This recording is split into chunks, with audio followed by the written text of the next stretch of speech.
Ne te trompe pas. La plupart de ce qui te prive de paix n'est pas à l'extérieur, mais dans ta tête. Ce n'est pas le patron, ce n'est pas le trafic, ce n'est même pas cette erreur qui ne cesse de te poursuivre. Le véritable piège est la manière dont tu interprètes et permets à chaque détail extérieur de te tirer, comme si tu étais un simple spectateur de ta propre vie. Tu as vécu des années en croyant que contrôler l'extérieur est la clé, mais je te le dis clairement, le seul contrôle réel commence et se termine dans ton esprit. Si tu dépends de la météo, de l'humeur des autres, de tes caprices émotionnels, tu te condamnes à être prisonnier de circonstances que tu ne maîtriseras jamais.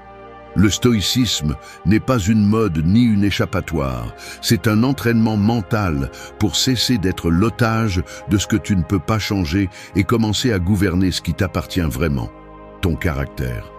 Cela fait mal de l'admettre, mais une grande partie de notre souffrance est auto-imposée, un coût psychologique que nous payons chaque fois que nous choisissons de réagir comme des automates et non comme des êtres conscients. La liberté intérieure exige de renoncer au confort des excuses et d'accepter que l'essentiel ne se négocie pas et ne se remet pas à plus tard. Le caractère est ton refuge le plus sûr, le reste est emprunté. Aujourd'hui, je vais te montrer 10 leçons dures, pratiques et directes pour cesser d'être victime de tes impulsions et commencer à forger un esprit fort, serein et véritablement libre. N'attends pas de formules magiques, attends des vérités inconfortables. Voici le début de l'entraînement. 1. Maîtrise ton esprit avant le monde. La réalité est inconfortable. Ton plus grand ennemi n'est pas à l'extérieur, mais à l'intérieur. Peu importe combien tu t'efforces de changer ce qui se passe dehors, tant que ton esprit est un chaos, ta vie sera le reflet de ce désordre. Cessons de chercher des excuses et de blâmer les autres ou la chance pour ce qui nous arrive. Si ton humeur dépend de l'humeur des autres, des nouvelles du jour, du trafic ou de la météo, alors tu es esclave de tout, sauf de ta volonté. Jusqu'à quand vas-tu continuer à justifier tes réactions, ton anxiété ou ton manque de contrôle ? L'autotromperie est addictive et la plupart préfèrent le confort de ne pas regarder à l'intérieur plutôt que de faire face à la vérité de leur propre faiblesse mentale. Personne ne va te sauver de tes propres pensées, ni le temps, ni les circonstances, ni la promesse d'un changement externe. Si tu n'es pas capable de gouverner ce qui se passe dans ta tête, tu seras toujours un otage de ce qui se passe dehors. Le stoïcisme n'est pas une belle théorie, ni des phrases de calendrier. C'est un entraînement brutal. C'est le travail constant d'identifier les filtres déformés par lesquels tu interprètes le monde et de les remplacer par un jugement clair et volontaire. Maîtriser l'esprit est l'opposé de se laisser emporter par des impulsions, des plaintes ou des caprices émotionnels. C'est avoir la discipline de choisir la réponse, pas la réaction. Sois honnête. Combien de fois as-tu permis qu'une émotion passagère te vole la paix pendant des heures, voire des jours ? Chaque fois que tu cèdes le contrôle de ton humeur à quelque chose d'extérieur, tu paies un prix et cette facture s'accumule. La dette émotionnelle que tu portes pour ne pas mettre de l'ordre dans tes pensées est la cause de ton insatisfaction. Personne ne te doit la sérénité. Personne ne va t'offrir de la force. Toi seul peux décider de ne plus être une victime de tes propres mécanismes automatiques.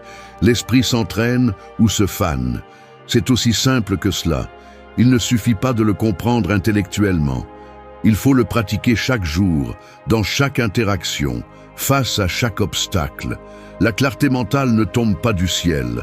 Elle se construit avec des décisions difficiles et des renoncements conscients. L'autocontrôle est la base de la véritable liberté. Si tu ne peux pas te gouverner toi-même, tout le reste est accessoire. Prends la responsabilité de ton propre caractère. Cesse de mendier de la validation ou d'attendre que le monde s'adapte à tes désirs. Le véritable pouvoir commence lorsque tu choisis de ne pas réagir à tout ce qui te secoue. Maîtrise ton esprit avant le monde, car celui qui ne se commande pas lui-même ne commande rien. Voici la vérité. Ta vie dépend de ta discipline mentale, pas de la chance. 2. Sépare les faits des interprétations émotionnelles. Quelqu'un ne répond pas à un message. Tu ressens cet inconfort immédiat, l'impulsion automatique de combler le silence avec des interprétations. Il est sûrement fâché. Je ne l'intéresse plus. J'ai mal agi. Ce qui se passe dans la réalité est simple. Un message sans réponse. Mais l'esprit, entraîné à dramatiser, fabrique des histoires complètes à partir d'un minimum de données. C'est ici que se révèle le piège, notre tendance à confondre les faits avec des jugements émotionnels.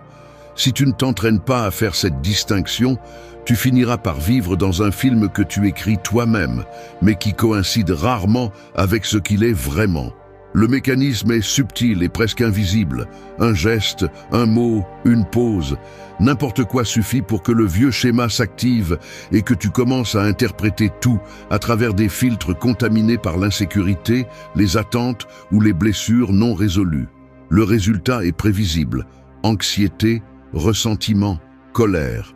Tu vis en réagissant non à ce qui se passe, mais à ce que tu crois que cela signifie. Si tu veux vraiment de la clarté et de la sérénité, tu dois disséquer chaque situation. Qu'est-ce qu'un fait? Qu'est-ce qu'une interprétation? Le fait est qu'ils n'ont pas répondu à ton message. Tout le reste est une construction de ta part. Le fait est qu'il pleut. Ce que tu interprètes sur la pluie, ce que tu y projettes. Aujourd'hui va être une mauvaise journée. Tout se complique. N'est pas la réalité. C'est un commentaire mental. Le stoïcisme enseigne à interrompre ce réflexe, à mettre en pause la machinerie d'interprétation automatique. Écrire la différence entre ce qui se passe et ce que tu penses de ce qui se passe est un exercice brutalement honnête. Tu découvres à quel point ta souffrance est optionnelle, à quel point tu es devenu accro aux récits émotionnels qui te dépouillent de ton pouvoir. Le défi consiste à ne pas te laisser kidnapper par la première émotion qui apparaît, à ne pas considérer comme vérité absolue l'histoire que ton esprit fabrique en quelques secondes. Séparer les faits des interprétations n'est pas se refuser à ressentir, c'est se refuser à être manipulé par tes propres distorsions internes. L'esprit indiscipliné transforme chaque contretemps en une catastrophe personnelle, mais ce n'est qu'une habitude apprise. Tu peux commencer à la briser chaque fois que tu pratiques cette séparation. Il suffit de te demander « Que se passe-t-il réellement ? Quelle partie de tout cela est juste ma réaction ?» Ici, il ne s'agit pas de résignation ni de froideur, mais d'honnêteté radicale. L'autoliberté commence lorsque tu oses voir ce qui est, pas ce que tu imagines ou crains. La douleur inutile est toujours une interprétation. L'esprit est ton terrain d'entraînement, pas ton bourreau. Ce que tu ne distingues pas te gouverne. Là où il y a interprétation consciente, il y a pouvoir. 3. Choisis de répondre, ne réagis pas. Je ne vais pas le déguiser. Parfois, je ressens l'avalanche de la réaction avant même de pouvoir l'arrêter. Un mot mal placé, un regard que j'interprète comme du mépris, un petit contretemps, et la machinerie interne s'active déjà. Le corps répond, l'esprit justifie, le vieux schéma d'impulsion demande de l'espace. Il n'y a rien d'héroïque ni d'épique dans ce premier mouvement automatique. C'est l'inertie d'années de conditionnement. Si l'on observe avec honnêteté, on remarque que dans chaque réaction, il y a un abandon immédiat de la souveraineté personnelle. C'est comme si, pendant un instant, tu cédais la clé de ton caractère à ce qui se passe à l'extérieur. La réaction est toujours le chemin le plus court, le plus confortable et le plus coûteux. Chaque fois que tu te laisses emporter, tu ne décides pas, tu ne fais que répéter. Tu suis simplement le chemin qui exige le moins et facture le plus. La réaction est bon marché, mais elle te coûte cher. Le problème est structurel. Nous confondons vitesse avec efficacité, spontanéité avec authenticité, intensité avec courage. Mais derrière chaque réaction automatique, il y a une chaîne de causes. La peur de perdre le contrôle, le besoin d'avoir raison, l'habitude de défendre l'ego comme si c'était la dernière frontière de la dignité. Ce sont des mécanismes qui se nourrissent de la paresse mentale et du désir d'éviter l'effort de penser avant d'agir. Si tu ne les identifies pas, ils te gouvernent. Si tu ne les entraînes pas, ils te fragilisent. La différence entre réagir et répondre est la différence entre être un reflet conditionné ou un individu conscient. Réagir, c'est être esclave de l'extérieur. Répondre, c'est exercer sa propre maîtrise. Voici le point critique. Il y a un espace minimum, parfois à peine perceptible, entre le stimulus et l'action. Cet espace est la seule propriété privée que tu as, le terrain où se joue ta véritable liberté. C'est là que naît la décision qui sépare ce que tu es de ce que tu ne fais que répéter. Répondre ne signifie pas réprimer ni nier ce que tu ressens. Cela signifie examiner avant d'agir, mettre sur pause le pilote automatique et te demander, même en silence, est-ce que ce que je suis sur le point de faire me représente ou ne fait que répéter le même scénario de toujours? La réponse consciente exige un investissement. Attention, remise en question, discipline émotionnelle. C'est pourquoi si peu de gens la pratiquent. Parce que choisir de répondre implique de payer le prix du délai, de supporter l'inconfort de l'autocontrôle et d'accepter la responsabilité des conséquences de ce que tu décides.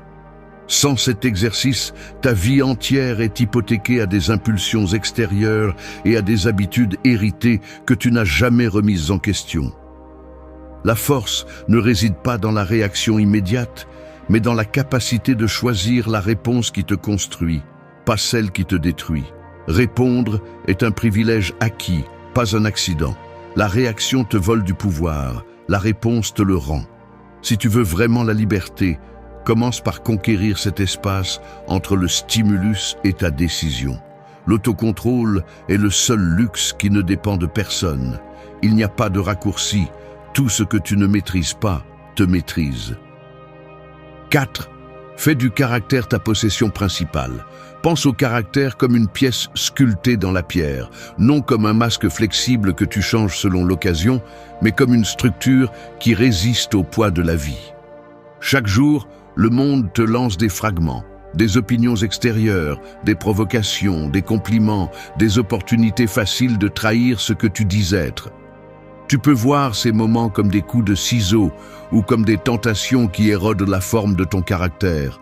Les gestes les plus petits, ceux que personne ne voit, comment tu traites celui qui ne peut pas te rendre la faveur, la fermeté de ta parole quand il serait simple de te rétracter, la manière dont tu soutiens la vérité, même si cela te met mal à l'aise. Ce n'est pas ce que tu as, ni ce que tu montres, ni ce que tu parais. C'est ce qui résiste quand tout ce qui est accessoire s'effondre. Le caractère est le seul bien que tu ne peux pas perdre par accident. Tu ne l'abandonnes que par négligence ou lâcheté. C'est ainsi que se mesure ta valeur, non par les applaudissements, mais par ce que tu fais quand personne n'applaudit. Il y a une différence brutale entre accumuler des possessions et construire un caractère. La première est légère, facile à arracher ou à perdre. La seconde est la seule chose qui reste à toi quand tout le reste change.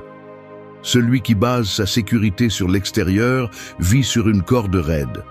Chaque fois que le monde bouge, il ressent le vertige de l'insécurité. En revanche, celui qui fait du caractère sa plus grande possession peut marcher fermement même lorsque le sol tremble. L'intégrité ne dépend pas de la commodité du moment. C'est le résultat de centaines de décisions inconfortables que tu prends en privé. La vie quotidienne est pleine de ces micro-décisions. Choisir l'honnêteté quand mentir te coûterait rien. Garder son calme pendant que tout le monde perd la tête. Renoncer à la plainte facile et opter pour l'action. Chacune laisse une marque, ajoute ou retire à ce que tu es à l'intérieur. Il n'y a pas de plus grande pauvreté que celle de celui qui a tout, sauf lui-même. Le matériel est un prêt, le caractère est une propriété. Tu peux perdre la santé, le travail, la réputation, mais tant que tu restes fidèle à tes principes, tu es toujours maître de toi. Le caractère est le seul refuge qui ne s'enflamme pas au premier contretemps. La discipline de le construire exige de surveiller tes pensées, de filtrer tes motivations, de polir tes réactions. Cela implique d'accepter le coût de décevoir les autres plutôt que de te trahir toi-même. Il y a des moments où la vie te coince et t'offre des raccourcis. abandonner, mentir, s'adapter à ce qui te dégrade. Si tu cèdes, peut-être que personne ne le remarquera, mais toi, tu le sais. La pire perte est celle de la confiance en soi. Répète cela jusqu'à l'enregistrer. Rien d'extérieur ne peut te retirer ce que tu construis à l'intérieur. Le caractère est une richesse invulnérable. Fais-en ta possession principale et personne ne pourra te ravir la paix. 5. Priorise l'essentiel. Souviens-toi de ta finitude. Le temps que tu perds, personne ne te le rendra. C'est la blessure que tu ignores chaque jour pendant que tu te distrais avec le trivial, pendant que tu remets à plus tard ce qui compte vraiment et que tu te convaincs avec des arguments fallacieux que tu auras bien l'occasion. Tu ne l'auras pas. Si tu n'es pas capable de te regarder en face et d'admettre que ta vie est finie, tu continueras à offrir tes heures aux premiers caprices, au drame des autres, à l'urgence inventée. As-tu vraiment besoin d'un autre rappel pour comprendre que l'essentiel n'attend pas? Il n'y a pas de plus grande auto-illusion que de te croire immortel dans la pratique, même si tu répètes par cœur que la vie est courte. Prioriser l'essentiel implique une brutalité envers soi-même, couper sans pitié le superflu, cesser de justifier l'accumulation de tâches en attente, la surcharge d'engagements inutiles, l'addiction au divertissement sans but. Chaque fois que tu remets à plus tard ce qui est important, tu laisses l'inertie décider pour toi, et l'inertie ne sait que t'emmener vers la médiocrité. Tu n'es la victime de l'agenda de personne, ni de la désorganisation mondiale. Tu es l'otage de tes propres priorités déformées. Assez d'excuses. Personne ne va organiser ta vie sauf toi. Le stoïcisme n'est pas une invitation au minimalisme décoratif, c'est un mandat de lucidité. Reconnais ce qui a un poids réel et ce qui ne fait que prendre de la place.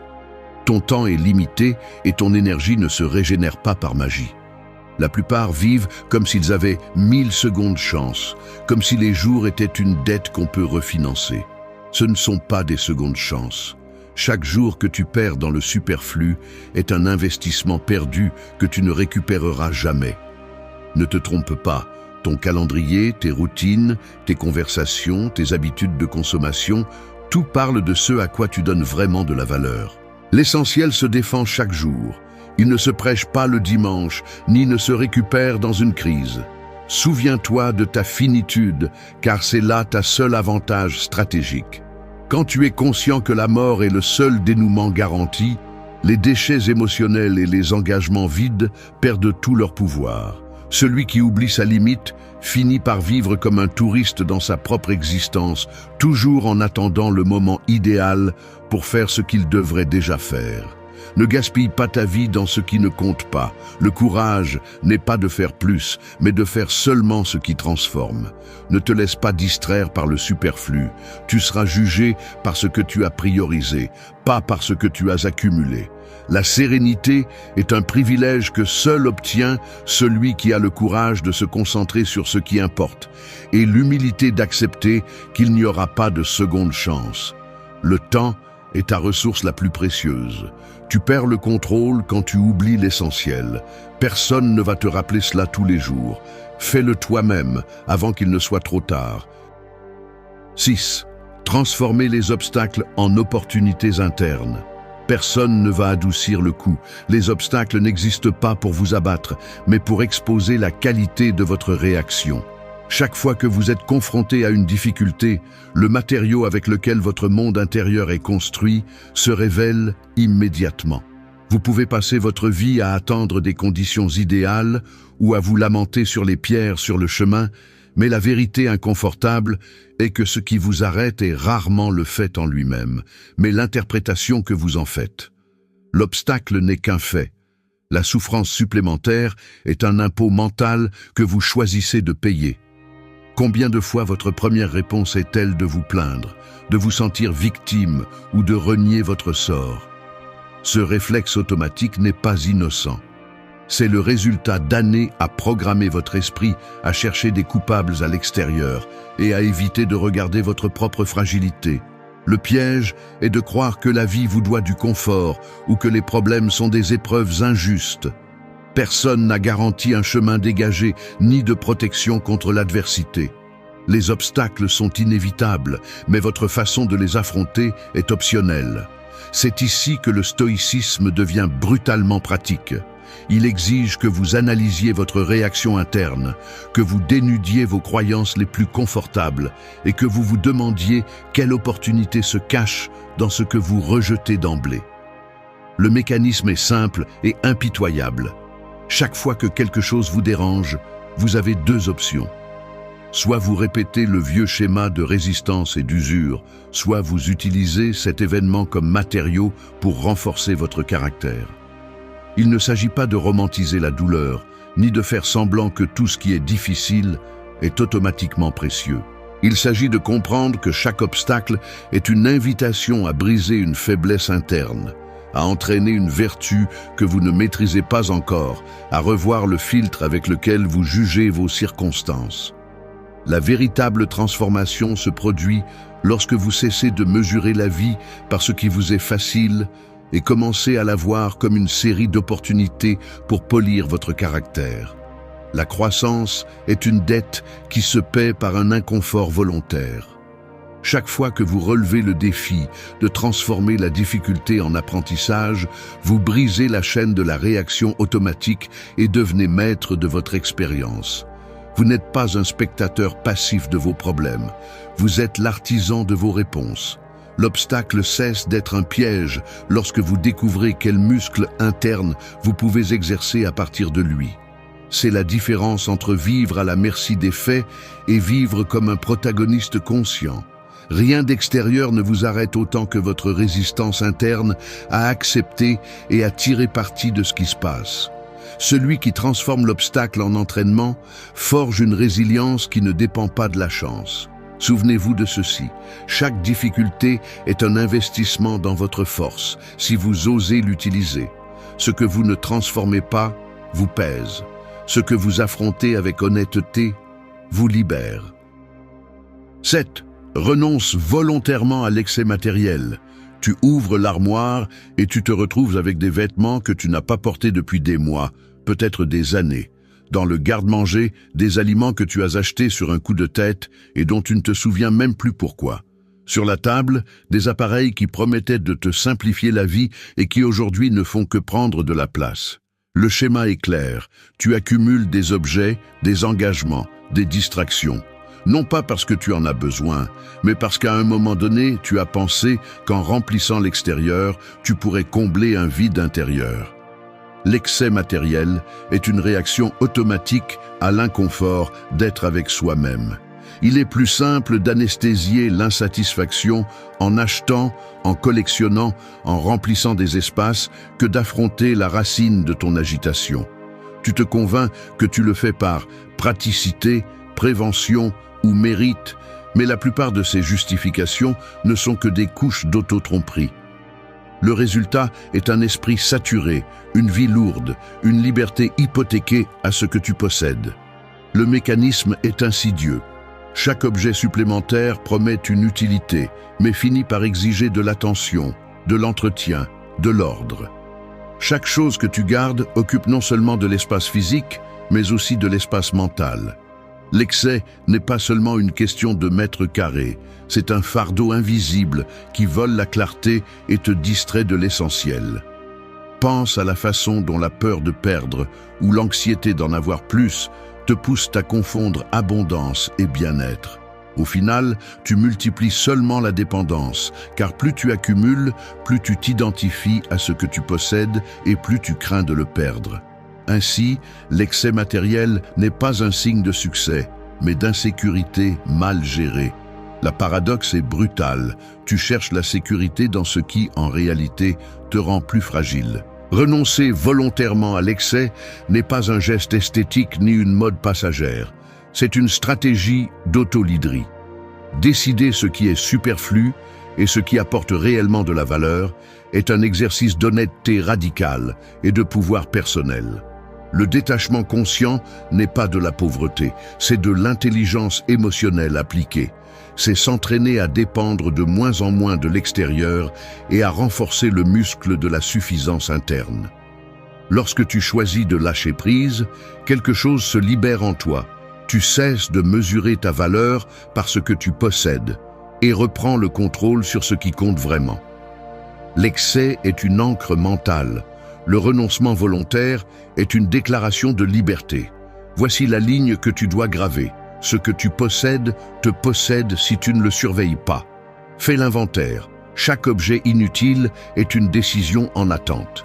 Il ne s'agit pas de vivre avec le minimum par dogme, mais de reconfigurer ta relation avec le matériel. Le stoïcisme te demande de mettre chaque chose à sa place. Outils, pas amulette, ressources, pas identité. La légèreté est pouvoir. Lorsque tu choisis de ne porter que l'essentiel, tout ce qui est superflu perd son emprise sur toi. C'est là que commence la véritable indépendance, lorsque tu peux lâcher prise sans te sentir moins, et que tu découvres que l'indispensable tient presque toujours dans une seule décision. Moins de poids, plus de clarté. 8. Accepte la réalité sans résistance inutile.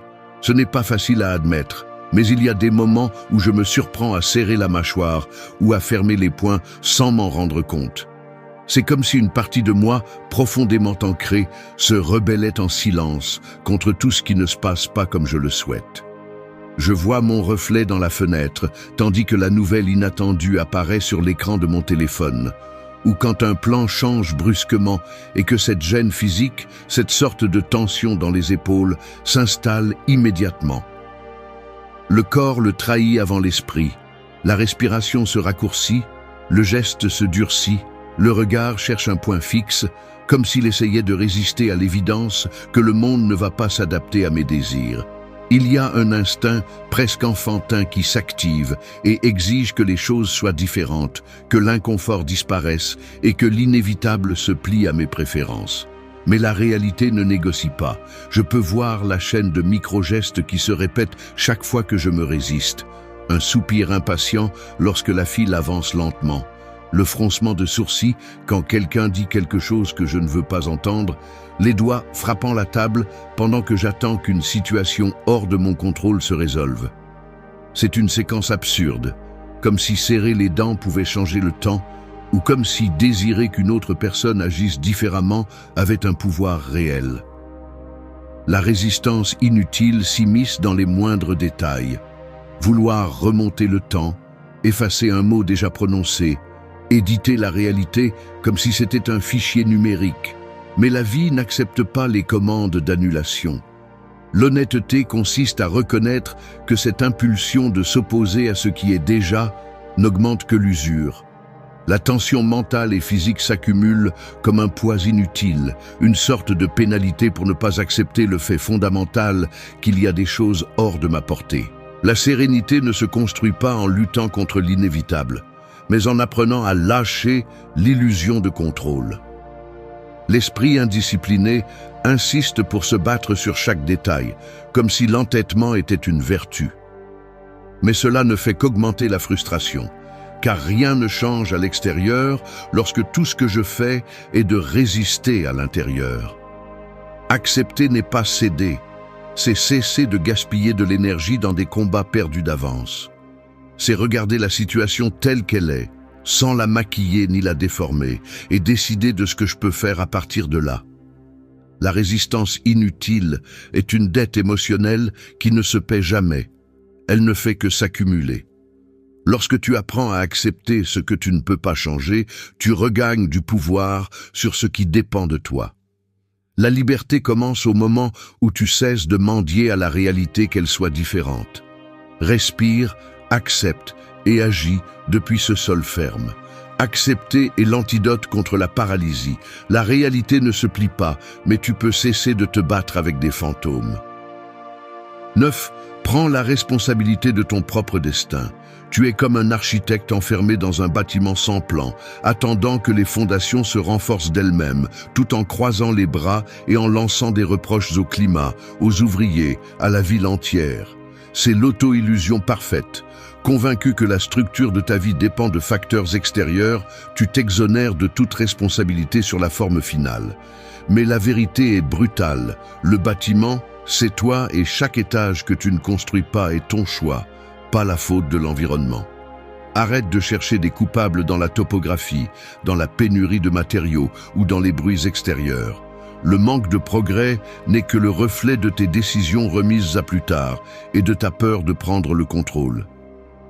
Il y a ceux qui préfèrent rester à réviser éternellement la liste des obstacles, attendant le signal magique qui justifierait leur stagnation, mais ce qu'ils réussissent à faire, c'est perfectionner l'art de la plainte et de la paralysie. Si tu te convaincs que le destin est une succession d'accidents et non de choix, tu finis par devenir l'otage de tes propres excuses. Personne ne va construire tes murs, ni installer tes fenêtres, ni concevoir les couloirs par lesquels tu veux te déplacer. Blâmer le hasard, tes parents, l'économie ou la malchance ne construit rien. Cela ne fait qu'accumuler la poussière sur l'œuvre inachevée de ton caractère. La vérité inconfortable est que l'autoresponsabilité n'est pas une option décorative, c'est un impératif de vie. Tant que tu continues à attendre la permission de quelqu'un d'autre, tu ne seras jamais maître de ton histoire. Celui qui s'installe dans le rôle de victime ne fait que perfectionner l'habitude d'abdiquer son pouvoir. Il est plus facile d'être spectateur de ta vie que d'agir en tant qu'auteur réel, mais c'est le prix de la médiocrité. Ton destin ne dépend pas d'un coup de chance, mais de la discipline brutale de décider et d'assumer les conséquences. Il n'y a qu'une seule loi ici. Ce que tu ne choisis pas, tu le choisis par omission. Il n'y a pas de neutralité dans la construction de ton destin. Chaque évasion est une renonciation, chaque justification est une brique qui manque. Personne ne va te sauver, n'est pas une menace. C'est la liberté la plus crue qui existe. Tant que tu continues à alimenter le récit selon lequel le monde te doit quelque chose, tu vivras hypothéqué à la frustration et au ressentiment. Le seul chemin vers une véritable indépendance passe par la prise en charge de chaque décision, même celles qui te mettent mal à l'aise ou te mettent en exposition. Ta biographie n'est pas un accident, c'est une succession de choix quotidiens, de renoncements douloureux et d'engagements inconfortables que tu assumes ou éludes. Le courage de prendre le gouvernail est la différence entre une vie propre et une existence empruntée. Tu n'es pas un accident de tes circonstances, tu es le résultat de tes choix. Choisis de te construire ou accepte de disparaître dans la multitude de ceux qui attendent éternellement. 10. Cultive l'ordre et la force, quoi qu'il arrive. Rien ne s'organise tout seul, le chaos est la loi par défaut. Le reconnaître n'est pas se résigner, c'est le premier pas pour cesser d'attendre que la sérénité arrive comme un visiteur inattendu. Le désordre extérieur n'est souvent que le reflet d'un esprit qui, lorsque les circonstances se compliquent, révèle la fragilité de sa discipline intérieure. La tentation d'abandonner le contrôle lorsque tout semble s'effondrer est puissante. Il y a une voix intérieure qui chuchote qu'il ne vaut plus la peine de faire des efforts, que la fatigue justifie la négligence, que plus tard il y aura le temps de reconstruire ce que vous négligez aujourd'hui. Mais cette voix est celle qui perpétue la stagnation, celle qui normalise la médiocrité sous prétexte de fatigue ou d'injustice. L'ordre mental ne s'improvise pas au moment de la crise. C'est le résultat de milliers de petites décisions inconfortables, de la vigilance constante sur la pensée et l'émotion. La véritable force n'est ni une pause ni un coup de chance. Elle naît de l'habitude de rester ferme, même lorsque tout invite à baisser les bras. Si vous tombez dans le cycle d'attendre que la tempête passe pour reprendre le contrôle, vous vous condamnez à vivre en pause, toujours à la merci de facteurs que vous ne contrôlez pas. Le plus difficile est de maintenir la structure interne pendant que l'externe s'effondre. L'esprit cherche des excuses, rationalise la paresse et construit des arguments pour reporter l'effort. Le désordre commence souvent de l'intérieur, une concession minimale, une promesse que demain sera différent, une tolérance silencieuse à la négligence. Ainsi, le désordre se normalise, le muscle de la force s'atrophie et, lorsque vous vous y attendez le moins, vous vous retrouvez à vivre une vie qui ressemble peu à ce que vous avez un jour dit vouloir. Il n'y a pas de force sans ordre, ni d'ordre sans une volonté entraînée à résister à la pression de l'immédiat. Le mécanisme est simple et brutal. Chaque fois que vous choisissez le chemin facile, le désordre prend du terrain. Chaque fois que vous maintenez l'autocontrôle, vous renforcez la structure qui vous soutient lorsque tout tremble. La discipline n'est pas une cage, c'est la condition minimale pour la véritable liberté. Jusqu'à ce que vous entraîniez la capacité de rétablir l'ordre mental et émotionnel au milieu du chaos, vous restez otage de tout contretemps. Ce que vous ne cultivez pas pourrit. L'ordre et la force sont des investissements quotidiens, pas des récompenses accordées par chance. Vous n'êtes pas le produit de vos circonstances, mais des décisions que vous prenez juste au moment où tout semble justifier la reddition. Vous tenir à vos principes quand personne ne regarde, c'est construire des fondations qui ne dépendent pas du climat. Au final, la seule chose que personne ne peut vous arracher, c'est la fermeté avec laquelle vous choisissez de vous gouverner. Ordre et force, quoi qu'il arrive, c'est la différence entre survivre et vivre à votre hauteur. Il y a des réalités qui font mal à accepter. Chaque fois que tu tolères un manque de respect, chaque fois que tu laisses quelqu'un franchir tes limites, tu offres un peu de ta dignité en échange de rien. Ce n'est pas de l'orgueil, c'est un coup psychologique. Nous vivons dans un environnement où normaliser l'inacceptable est devenu une routine, et le prix est élevé. Des fractures invisibles dans le caractère, une estime de soi qui s'érode en silence, et ce sentiment désagréable que le pouvoir sur ta vie s'évapore entre des mains étrangères.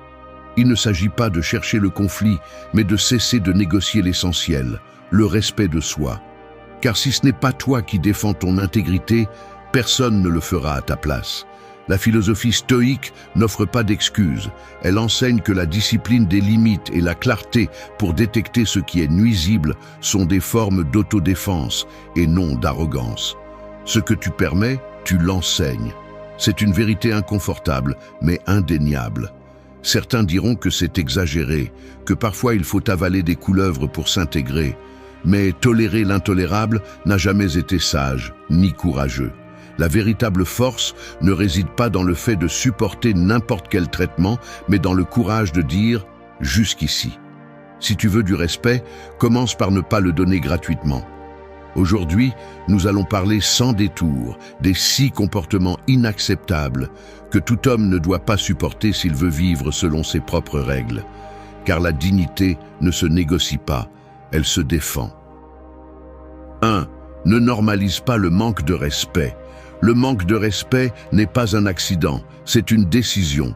Et chaque fois que tu le permets, tu éduques les autres sur ce que tu es prêt à supporter. Le plus grand ennemi de ta dignité n'est pas celui qui te méprise, c'est ton silence face à ce mépris. Ici, il n'y a pas d'excuse. Chaque fois que tu justifies une mauvaise attitude avec des phrases comme « c'est juste comme ça cette personne » ou « ça ne vaut pas la peine d'en faire un problème », tu te vends à bas prix. Tu deviens complice de l'érosion silencieuse de ton estime de soi. Certains croient que tolérer de petites offenses est une preuve de maturité. Erreur. Il n'y a rien de mature à normaliser le mauvais traitement. Le respect n'est pas négociable et ne dépend de l'humeur de personne. C'est le sol minimum sur lequel se construisent toutes tes relations et, surtout, ta relation avec toi-même.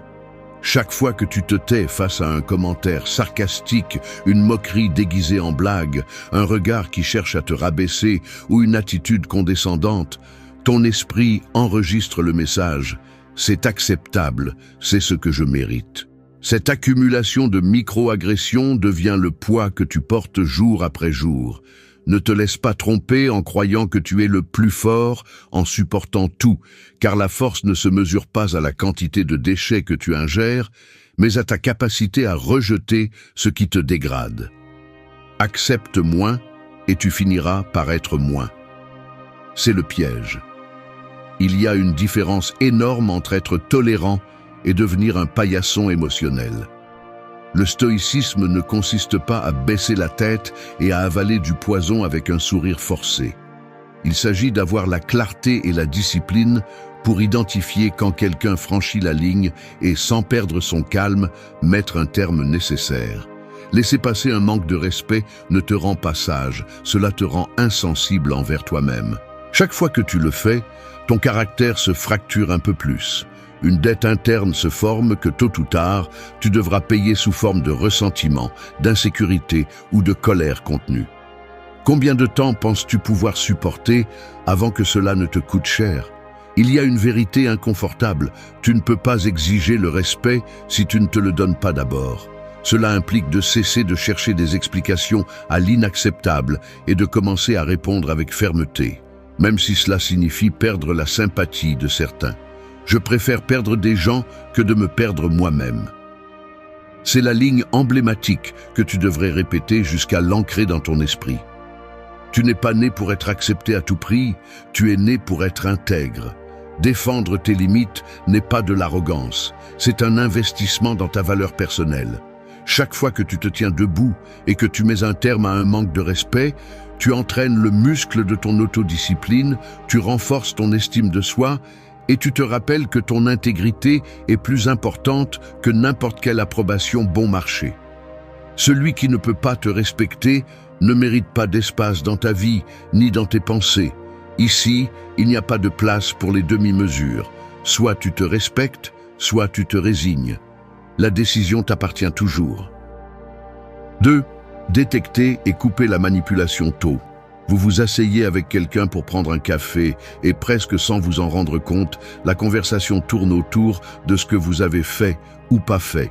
Cette personne vous lance des phrases enveloppées de préoccupations, vous fait sentir en dette, vous glisse des culpabilités subtiles. Je le disais pour votre bien, c'est toujours moi qui dois céder. Je ne comprends pas pourquoi cela vous dérange tant si je ne faisais que plaisanter. Il n'y a pas de cris, pas d'insultes directes, mais vous sortez de là avec une gêne que vous n'arrivez pas à nommer. C'est ainsi que commence la manipulation, non pas avec des attaques frontales, mais avec des distorsions lentes et presque invisibles de votre perception et de votre volonté. Le véritable danger n'est pas ce qu'on vous fait, mais ce que vous commencez à vous faire vous-même. Parce que la manipulation agit comme un filtre mental. Peu à peu, vous vous habituez à douter de vos propres décisions, à sentir que vous devez justifier ce que vous ressentez, à céder par fatigue et non par choix.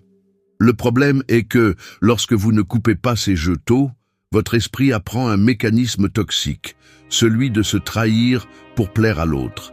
Il est facile de se tromper en croyant que céder est synonyme de maturité. Mais il y a une différence énorme entre s'adapter et se dissoudre. La manipulation n'est jamais évidente au début. Elle se déguise en conseil, en préoccupation, voire en amour. Et c'est là que le piège devient dangereux. Vous commencez à accepter de petites distorsions de la réalité juste pour éviter le conflit, pour ne pas être difficile, pour maintenir la paix. Mais cette paix a un coût. Chaque fois que vous ignorez cette gêne intérieure, que vous justifiez une culpabilité qui n'est pas la vôtre, que vous acceptez le récit des autres sur vos propres actes, vous vous éloignez un peu plus de vos principes. Le prix se paie sous forme d'insécurité, de ressentiment accumulé, d'un sentiment de vide que vous n'arrivez pas à remplir avec aucune reconnaissance externe. Et le pire, vous vous habituez à trahir votre vérité pour acheter un peu d'harmonie superficielle. Être vigilant face à la manipulation ne signifie pas vivre dans la paranoïa, ni s'obséder avec le contrôle, mais affiner la sensibilité pour identifier quand une interaction vous fait sentir plus petit, plus confus, moins maître de vos choix. La véritable autodiscipline n'est pas seulement de contrôler vos impulsions, mais aussi de protéger la clarté de votre pensée. Reconnaissez le jeu et sortez-en avant de vous perdre. C'est le mot d'ordre. Le respect de soi se démontre par la capacité à couper un schéma manipulateur dès le premier indice. Vous n'avez pas besoin d'explications longues, ni de chercher l'approbation pour mettre un terme. Il suffit d'affirmer votre position, d'exprimer votre malaise et de vous retirer de l'échange émotionnel si nécessaire. La peur d'être qualifié d'insensible ou d'égoïste est ce qui maintient beaucoup de gens piégés dans des dynamiques manipulatrices pendant des années. Mais la réalité est simple, celui qui vous manipule ne vous respecte pas. Vous n'êtes pas venu ici pour servir de marionnette émotionnelle, ni pour porter les fardeaux des autres aux dépens de votre dignité. La manipulation ne prospère que là où il y a confusion et culpabilité. C'est pourquoi votre tâche principale est de détecter à temps et de couper à la racine, même si cela implique de perdre certaines commodités ou des relations qui n'apportent plus rien. Rien ne justifie de remettre votre volonté à un autre. Chaque fois que vous choisissez votre intégrité plutôt que la complaisance, vous renforcez le muscle le plus important, celui de votre souveraineté intérieure. Ne vous vendez pas à bas prix. Apprendre à détecter et à couper la manipulation tôt n'est pas de la froideur, c'est prendre soin de soi. Parce que celui qui apprend à se respecter devient impossible à manipuler. 3. Protège ta confiance des trahisons. Je confesse que ce qui est le plus difficile à accepter n'est pas le dommage direct, mais la douleur froide laissée par une trahison. Pas la trahison cinématographique, bruyante et évidente, mais celle qui opère depuis la confiance, celle qui s'installe dans le quotidien et te pousse à te demander si tu as vraiment bien compris la personne en face de toi. La confiance ne se construit pas en un jour. C'est la somme de petites concessions, de vérités partagées, de silences qui ne pèsent pas. Mais il suffit d'une seule rupture, d'une fuite de ce que tu as confié, d'une promesse violée, pour que cette structure interne vacille. Le véritable problème n'est pas seulement l'acte, c'est la séquelle mentale. Tu commences à revoir chaque détail, à chercher des signes que tu ne voyais pas auparavant, à douter du sens de ce qui est dit et de ce qui est tu. Ton esprit, qui trouvait auparavant du repos dans la proximité, devient maintenant un espace de vigilance constante. Et c'est ici que tu commences à comprendre que protéger ta confiance n'est pas de la paranoïa, c'est une autodéfense psychologique. Analysons cela avec froideur. Chaque trahison opère comme un virus. Elle ne détruit pas seulement ce qui existait, mais installe dans ton système opératoire un mécanisme d'alerte qui complique les connexions futures. Tu deviens plus prudent, plus réservé, moins disposé à exposer ta vulnérabilité. Un coup caché se produit. Tu perds la légèreté de faire confiance et en échange, tu acquiers une sorte de carapace qui promet protection, mais qui t'isole aussi. La trahison enseigne, mais l'apprentissage est amer. Si tu normalises ce type de blessure dans ta vie, tu commences à te méfier même lorsqu'il n'y a pas de raison concrète et ta capacité à construire des relations authentiques s'érode. Le stoïcisme ici ne consiste pas à bloquer la douleur, ni à devenir insensible. Il s'agit de comprendre l'origine de cette fracture, d'assumer la responsabilité de tes limites et de ne jamais plus déléguer le soin de ta confiance à celui qui l'a déjà brisée. L'erreur la plus courante est de croire que pardonner équivaut à oublier ou que donner des secondes chances est un signe de maturité émotionnelle. Il y a une différence claire entre surmonter le ressentiment et continuer à permettre l'accès à ton monde intérieur à celui qui a prouvé qu'il était incapable de le respecter. Pardonner peut être une décision personnelle, mais rétablir la confiance est un privilège qui doit être gagné. Pas un droit accordé par insistance ou pression sociale. Lorsque tu ignores les signaux, lorsque tu te convaincs que ce n'était pas si grave, lorsque tu justifies l'inacceptable par peur de la solitude, tu hypothèques en réalité ta tranquillité future. Ici, une phrase emblématique prend tout son sens. Ne mets jamais ta confiance là où il y a déjà eu trahison. Ce n'est pas de l'amertume, c'est un sens stratégique de préservation. Dans la pratique, protéger ta confiance signifie observer les schémas, pas les promesses. Cela signifie identifier si les actions des autres valident ou contredisent leurs paroles et décider, avec sérénité, à qui tu permets un accès réel à tes pensées, tes faiblesses et tes projets. Il ne s'agit pas de construire des murs infinis, mais de comprendre qu'à chaque fois que tu cèdes ta confiance à la légère, tu paries ta stabilité émotionnelle sur une roulette que tu ne contrôles pas. Le respect de soi se démontre dans la sélectivité. Tout le monde ne mérite pas de savoir qui tu es quand personne ne regarde. La confiance est un investissement à haut risque. Ta tâche est de gérer ce capital avec intelligence et sans culpabilité. Être stoïque en ce sens ne signifie pas se durcir, mais affiner ton jugement et ne pas te trahir par peur de l'isolement. Protéger ta confiance, c'est protéger ta paix. Si quelqu'un la brise, le premier devoir n'est pas de punir, mais de te retirer et de recalibrer tes frontières. Car au final, celui qui ne prend pas soin de ta confiance ne mérite pas ta présence. 4. Ne laisse pas la négativité des autres t'absorber. Parfois, la négativité des autres s'installe comme une fumée invisible dans une pièce fermée. Au début, c'est juste une gêne subtile, mais au fil des minutes, elle commence à piquer les yeux, irriter la gorge et rendre la respiration difficile. Le visage de celui qui l'aimait est inconfondable, sourcils froncés, regard enfoncé, épaules constamment voûtées vers l'avant, voix teintée de plainte ou de pessimisme. Tu t'approches, peut-être par courtoisie ou par l'absurde espoir de lui remonter le moral, et sans t'en rendre compte, cette fumée commence à t'imprégner. Ces mots tombent lourdement, comme des gouttes de goudron, tachant de gris toute tentative de légèreté. Tu prends une gorgée de ton café et tout en écoutant le récit interminable de tout ce qui ne va pas dans le monde, tu remarques que ta posture se rétracte, que ton énergie s'épuise, comme si quelqu'un avait ouvert une valve dans ta poitrine. C'est ainsi que la négativité opère. Elle n'attaque pas, elle se filtre. Elle ne crie pas, elle contamine. Beaucoup croient qu'absorber le fardeau émotionnel des autres est de l'empathie, que prêter l'épaule à ceux qui ne savent que déverser leur misère est un signe de force ou de bonté. Erreur de calcul. Il y a une différence claire entre soutenir et se laisser utiliser comme décharge émotionnelle. La négativité chronique ne cherche pas de solution, elle cherche de la compagnie dans son puits. Si tu restes trop longtemps dans cette atmosphère, tu finis par respirer le même air vicié, convaincu que le monde est aussi sombre et hostile qu'on te le dépeint. Le pire tour de la négativité est qu'elle se déguise en réalisme. Les choses vont mal, tu ne le vois pas, te dit-elle, et peu à peu, ton regard s'obscurcit, ton jugement se contamine, et tu commences à filtrer tes propres pensées à travers le prisme d'un autre. Chaque interaction laisse un résidu, une couche de fatigue qui ne t'appartient pas mais que tu ramènes quand même chez toi, comme si elle était la tienne. La mentalité stoïque exige de la discipline même dans ce domaine. Ne pas devenir une éponge de la toxicité des autres.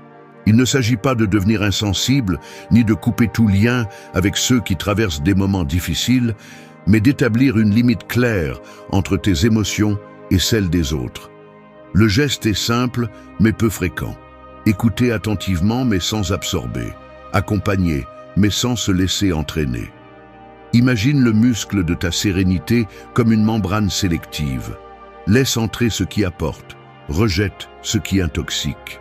Quand tu sens qu'une conversation te laisse plus fatigué qu'avant, quand tu remarques qu'après avoir vu une certaine personne, ton humeur se teinte de gris, tu as l'obligation, oui, obligation, de protéger ton état mental comme une ressource précieuse et non renouvelable.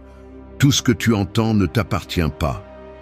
C'est une phrase que tu devrais graver dans ta mémoire, car il y a ceux qui, incapables de gérer leur propre poison, cherchent à le distribuer à chaque rencontre. Le piège est subtil, car l'usure n'est jamais immédiate. C'est une érosion lente. Aujourd'hui, tu cèdes quelques minutes. Demain, tu avales le double de plaintes. Après-demain, tu te découvres à reproduire les mêmes discours défaitistes sans t'en rendre compte. L'environnement que tu tolères est l'environnement que tu finis par habiter. Alors, observe les gestes, la façon dont ton corps réagit à certaines personnes, le type de pensée qui émerge après chaque interaction. Si tu te découvres plus irritable, plus apathique ou plus cynique après avoir passé du temps avec quelqu'un, ne néglige pas le signal. Protège ton moral comme le bien le plus fragile. Ce n'est pas de l'égoïsme, c'est de l'autoconservation. La force ne consiste pas à tout porter, mais à savoir quelles charges te reviennent et lesquelles tu dois lâcher avant qu'elles ne te déforment. En pratique, cela signifie apprendre à se retirer à temps, à changer de sujet avec élégance ou à mettre de la distance sans ressentir de remords. Parce que ta paix mentale n'est pas une monnaie d'échange pour acheter de l'acceptation, ni pour sauver celui qui ne veut pas changer. Personne ne construit une vie intègre en respirant la fumée des autres. 5. Défends tes limites sans hésiter. Si tu ne défends pas tes limites, personne ne le fera à ta place. C'est aussi simple que ça. N'attends pas de compréhension. Ne te trompe pas en espérant des changements spontanés. Le monde ne s'arrête pas pour te demander combien tu es prêt à supporter. Il avance simplement, et s'il te voit hésitant, il marchera sur toi. La principale raison pour laquelle tant d'hommes se retrouvent piétinés n'est pas la méchanceté des autres, mais leur propre lâcheté. L'auto-tromperie favorite, je ne veux pas créer de problème, ce n'est pas si grave, j'en parlerai plus tard. Non, ce que tu remets à demain devient une dette qui te pèse demain. Chaque fois que tu te tais, chaque fois que tu cèdes par peur du conflit, tu envoies un message clair. Ici, tout est négociable. Ici, n'importe qui peut avancer. Et une fois que ce schéma s'installe, le secouer est 20 fois plus difficile. Il y a une différence abyssale entre être compréhensif et être une proie facile. La tolérance mal comprise est le terreau fertile où poussent les abus quotidiens. Accepter que l'on franchisse tes limites n'est pas de l'humilité, c'est de l'abandon. C'est le prix caché du confort, mais la facture arrive toujours. Insatisfaction, ressentiment, une sensation constante de te trahir. Combien de jours penses-tu encore offrir ta tranquillité pour éviter un mauvais moment de 5 minutes?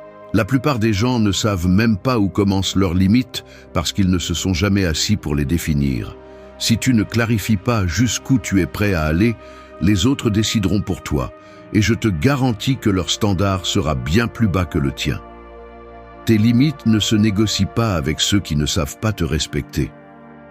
C'est la ligne que tu dois te rappeler chaque fois que tu doutes de mettre un terme.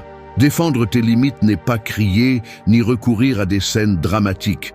C'est avoir le courage d'être inconfortable, de maintenir ta position même lorsque la pression augmente. C'est te refuser à justifier chaque décision, à donner des explications interminables, à porter la culpabilité que d'autres veulent te transférer. Personne n'aime perdre un avantage, et quand tu décides de ne plus plaire, des reproches, des chantages émotionnels et des visages fermés arriveront inévitablement. Parfait.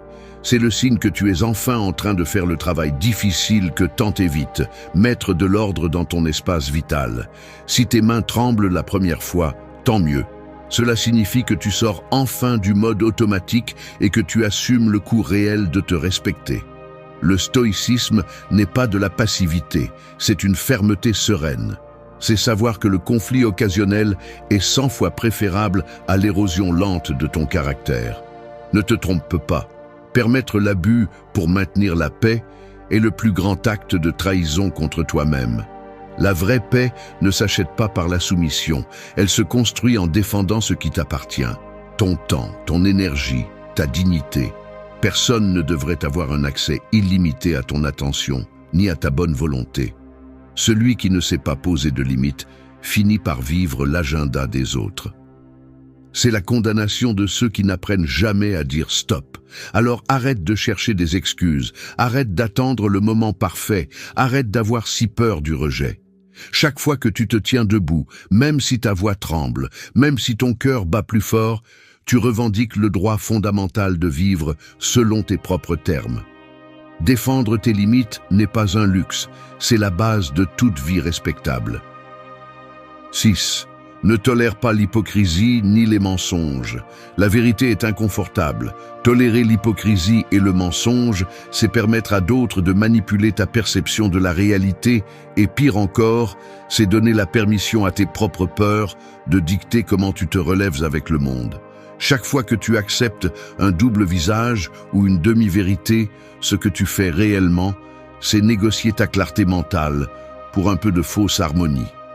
Il n'y a rien de plus corrosif pour l'intégrité d'un homme que de s'habituer à vivre avec l'ambiguïté, de détourner le regard lorsque tu détectes des contradictions évidentes ou de laisser passer ces mots que tu sais ne pas correspondre aux faits. Le prix de cette tolérance est brutal. Tu commences à te méfier de tes propres jugements, à sentir que tu dois mesurer chaque réaction, à vivre avec une sorte de filtre qui déforme ce que tu vois et entends, juste pour ne pas affronter le conflit. Le mensonge ne s'installe pas seulement dans la relation avec l'autre, mais peu à peu, il s'infiltre dans ton dialogue interne, érodant ta capacité à faire confiance à ton interprétation de la réalité. Il est facile de tomber dans le piège de justifier les petits mensonges, de te dire que cela ne vaut pas la peine de confronter, ou que nous avons tous des moments d'incohérence. Mais il ne s'agit pas de rechercher la perfection, mais de rejeter l'habitude d'accepter l'inacceptable. L'hypocrisie est un poison subtil. Elle se déguise en gentillesse, en diplomatie, en pragmatisme. Mais au fond, ce qu'elle provoque, c'est une sensation de marcher sur un terrain instable, où tu ne sais jamais si la personne en face de toi est qui elle dit être, ou si elle porte simplement un masque commode. Et le problème ne s'arrête pas là. Lorsque tu permets que cela se répète, tu te programmes pour normaliser l'incohérence. C'est un entraînement inversé. Au lieu de renforcer ton jugement, tu l'anesthésies. L'esprit, face à la contradiction constante, finit par construire une carapace d'indifférence, ou pire encore, de cynisme. Là où il y a mensonge, il n'y a pas de confiance. C'est la ligne que tu dois graver, car sans confiance, il n'existe pas de relation qui vaille la peine. Le mécanisme psychologique derrière la tolérance à la fausse vérité est simple, la peur. La peur de rester seul, la peur du conflit, la peur qu'on te traite de rigide ou de peu compréhensif. Mais cette peur, si tu l'alimentes, devient le directeur silencieux de ta vie sociale. Tu cesses de dire ce que tu vois, tu cesses de pointer ce qui est évident. Tu deviens un complice passif d'un jeu où tu perds toujours. Le stoïcisme n'est ni froideur ni supériorité morale. C'est avoir la discipline de regarder en face, d'exiger la cohérence d'abord en toi, puis chez ceux qui t'entourent. Tu n'as pas besoin de monter des scènes, ni de chercher des confessions dramatiques. Il suffit de ne pas participer à des dynamiques où la vérité est négociée, de retirer ton énergie de tout échange, où le respect des faits est absent. C'est la véritable autodiscipline. Ne pas se taire devant le faux, ne pas récompenser la double morale par ta présence. La tentation de tolérer l'hypocrisie pour maintenir la paix est un piège très coûteux. Parce que ce qui est sacrifié n'est pas seulement le lien avec l'autre, mais ta propre sensation de congruence. Apprendre à dire « je ne joue pas selon des règles tordues » est une marque de respect de soi que peu pratique. Chaque fois que tu choisis la vérité, même si cela dérange, tu renforces cette partie de toi qui refuse d'être façonnée par la commodité des autres. Tu n'as pas besoin d'expliquer ton rejet du mensonge. Ta seule distance est une déclaration de principe. Il y a quelque chose que tu ne dois jamais oublier. La tolérance à l'hypocrisie est une reddition silencieuse. Si tu veux vraiment vivre une vie digne, commence par exiger la transparence. D'abord dans tes actes, puis dans tes relations. Parce qu'à la fin, celui qui accepte la fausse vérité finit par se trahir bien avant les autres. 7. Choisis l'intégrité plutôt que l'approbation extérieure. Tu attends dans la file d'une agence, écoutant comment la conversation des autres tourne autour de qui a fait quoi, qui a la dernière tendance et qui s'intègre le mieux dans le groupe. Quelqu'un à côté de toi donne son avis avec légèreté sur un sujet qui te touche de près, déformant les faits juste pour plaire aux autres. Tu ressens cette pression tacite dans l'air, le regard qui attend que tu acquiesces, le sourire qui réclame ta complicité. Il est facile de céder, de rire de ce qui ne te semble pas drôle, de te taire quand quelque chose te dérange, ou même d'ajouter une opinion fausse pour ne pas être mis à l'écart. Ainsi, sans t'en rendre compte, le mécanisme le plus corrosif s'active, celui de placer l'acceptation des autres au-dessus de ta propre vérité. Chaque petite décision semble inoffensive, mais le schéma qui s'installe est clair. Tu te façonnes selon l'attente collective, même si cela implique de trahir ce que tu penses ou ressens. L'analyse est simple et brutale à la fois. Lorsque tu cherches l'approbation extérieure, ton jugement devient un produit de marché. Tu l'ajustes selon la demande du moment, même si le prix est ta tranquillité intérieure. Le problème de fond n'est pas seulement l'inconfort ponctuel, mais l'habitude qui s'installe. Chaque fois que tu choisis de plaire pour t'intégrer, Tu entraînes ton esprit à ignorer les alertes internes, à laisser passer les incohérences et à justifier de petites trahisons personnelles. Le résultat est une fracture silencieuse. Tu t'habitues à ne pas t'écouter, à privilégier le consensus sur l'authenticité. Ce qui semble être de la diplomatie est souvent simplement une peur de perdre le statut, le groupe, la validation momentanée. Mais la facture arrive. L'intégrité n'est jamais gratuite. Et tu le sais quand à la fin de la journée tu ressens plus le poids de ce que tu as gardé pour toi que de ce que tu as dit. Si tu analyses le processus, tu verras que la recherche d'approbation est addictive parce qu'elle est immédiate. Un geste d'approbation, un éclat de rire partagé, un « bien dit » peuvent anesthésier l'inconfort intérieur un moment, mais cette trêve est fragile et superficielle. Ce qui est sacrifié, au fond, c'est la relation avec toi-même. Parce que chaque fois que tu minimises tes principes pour éviter d'être le bizarre, ce que tu construis est une identité empruntée, un masque qui exige un entretien constant. Et personne n'a de paix en portant des masques. L'intégrité, en revanche, est inconfortable parce qu'elle exige des renoncements. Dire ce que tu penses vraiment, ne pas rire de ce qui te semble faux, te retirer d'une conversation lorsque le coût est ta tranquillité.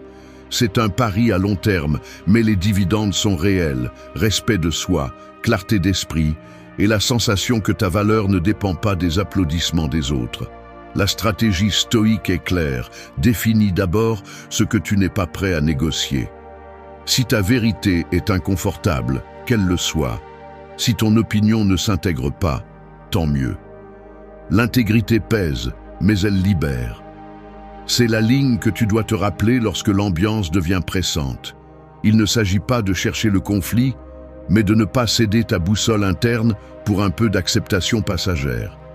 Le respect qui compte, le seul qui demeure, est celui qui naît de ne pas te trahir, même lorsque la conséquence est le rejet.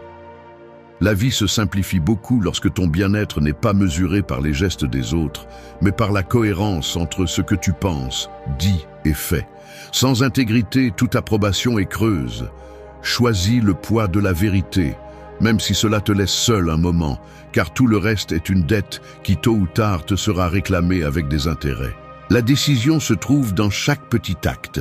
Préfères-tu appartenir au prix de toi-même ou te respecter et laisser l'approbation venir seulement si elle est authentique? C'est la différence entre survivre sous des masques ou vivre la tête haute. 8. Fais du respect de soi ta priorité. Je dois l'admettre, ce qui est le plus inconfortable n'est pas ce que les autres te font, mais ce que tu te permets de supporter en silence. Ce moment, au milieu d'une conversation, lorsque tu réalises que tes mots sont ignorés, que tes gestes ne comptent pas, que ta présence est presque invisible, et pourtant tu restes là, faisant semblant que tout va bien. Tu ressens une tension dans le cou, les muscles de ton visage se contractent pour ne pas montrer de gêne, et ta respiration se raccourcit légèrement, tandis que tu forces un sourire poli. C'est une scène si quotidienne et si intime que personne d'autre ne la remarque. Mais tu sais qu'à ce moment-là, tu as de nouveau choisi de rester en retrait, juste pour éviter des inconforts. L'agression n'est pas scandaleuse, mais le message est clair. Ta priorité, c'est l'autre, pas toi. Cela fait mal d'une manière que tu ne reconnais pas toujours instantanément, mais qui s'accumule comme un fardeau invisible. Au fond, chacun sait quand il trahit son respect de soi. Cela ressemble à une sorte de démangeaison intérieure, une irritation qui ne disparaît pas, même si tu changes de sujet ou te distrais avec ton téléphone. Observe tes gestes après avoir accepté quelque chose que tu ne voulais pas. Le regard baissé, la mâchoire serrée, les mains agitées. Le corps ne ment pas. Cet inconfort est l'alarme qui te prévient que tu as de nouveau sacrifié ta valeur pour acheter un peu de tranquillité superficielle. Ce n'est pas que tu ne sais pas te défendre, c'est que, bien souvent, tu préfères l'usure lente plutôt que le conflit bref. Mais cette trêve te coûte cher. Chaque concession est un retrait silencieux de ton compte d'estime de soi. Le respect de soi ne se mendie pas, il s'exige. Cette phrase, tu dois te la rappeler lorsque tu sens que ta voix intérieure commence à s'excuser. L'image est claire. Un homme qui a fait du respect de soi une priorité n'a pas besoin de hausser la voix ni de chercher à convaincre qui que ce soit. Sa posture est différente. Dos droit, regard ferme, mots mesurés, mais directs. Il ne s'agit pas d'être agressif ni de devenir une statue de glace. C'est la différence entre occuper un espace avec naturel et demander la permission d'y exister. Observe comment les interactions changent lorsque tu cesses de t'excuser pour tes limites. Les gens t'écoutent différemment, les commentaires intrusifs se réduisent, l'ambiance devient plus claire, de petites hostilités. C'est presque physique. Le respect se ressent, se transmet, s'impose sans besoin de menaces. Faire du respect de soi, ta priorité signifie cesser de chercher la validation dans les gestes des autres et commencer à mesurer ta valeur par la cohérence entre ce que tu penses, ce que tu dis et ce que tu permets. C'est s'asseoir à une table et ne pas trahir ton opinion par peur d'être jugé. C'est savoir se retirer d'une conversation qui ne te fait pas de bien, changer d'environnement si nécessaire, et ne pas se sentir coupable d'éviter ceux qui vivent de la critique ou de la manipulation. Cela se voit dans les petits détails, dans la façon dont tu tiens ta parole, même si personne ne regarde, dans la décision de ne pas répondre à des provocations bon marché, dans le soin que tu t'appliques en ajustant ton cercle social lorsque tu détectes de la toxicité. Celui qui se respecte inspire le respect. C'est une loi simple, mais non négociable. Tu n'as pas à justifier chaque limite, ni à expliquer chaque décision. Le respect de soi est avant tout un acte de présence. Être là, habitant ton corps et tes idées, sans demander la permission ni s'excuser d'exister selon tes propres termes. Cela peut te coûter des amitiés, cela peut déranger plus d'un, mais la tranquillité que l'on ressent en ne se trahissant pas est irremplaçable. Respecte-toi dans les petits détails et tu verras comment le monde, peu à peu, apprend à le faire aussi. Au final, la seule paix durable est celle que tu construis lorsque tu choisis ta dignité face à toute pression extérieure. Il n'y a pas d'autre chemin. Ta priorité, c'est toi.